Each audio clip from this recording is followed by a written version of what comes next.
Well, we've been given half an hour, GMB and the other ambulance unions, and the title of the meeting is to discuss patient safety and urgent care in response to tomorrow. My expectations of the meeting are those arrangements are already in place. GMB local teams around the country have been working round the clock to put arrangements in place. So I'm not sure why the Secretary of State wants to meet us today to discuss agreements that have already been agreed, when what we're saying to him is how he can resolve this dispute is by talking to us about pay. So you're not expecting a pay offer? No, but it would be great if he made one, and we constantly call on him to make us an offer on pay that we can take back to our members.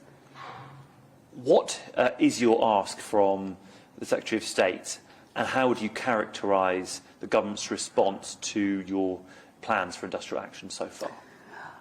What we're asking of the government is to sit down, meet with the unions, talk to us about pay, make us an offer that we can take back to our members, something that makes them feel valued and recognised, and something that will help prevent this dispute going ahead. That is what we're asking of the Secretary of State. It's within his power to make that offer.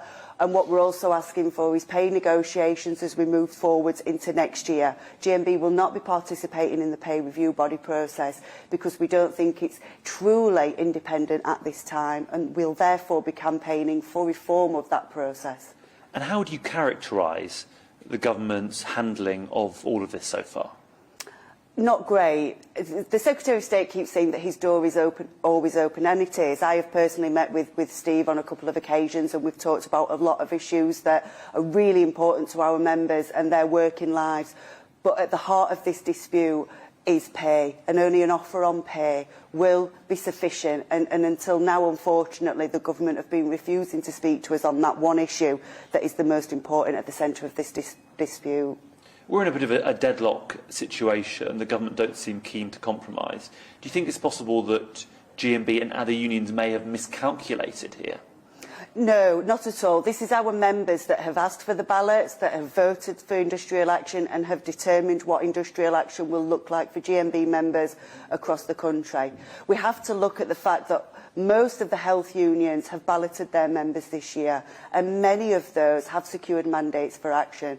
So that has to be the signal of the true strength of feeling of NHS workers and ambulance workers right across this country, of how low their morale has got and how important this issue is. So we haven't misjudged this, because we're listening to our members and we're delivering on what our members have asked us to do.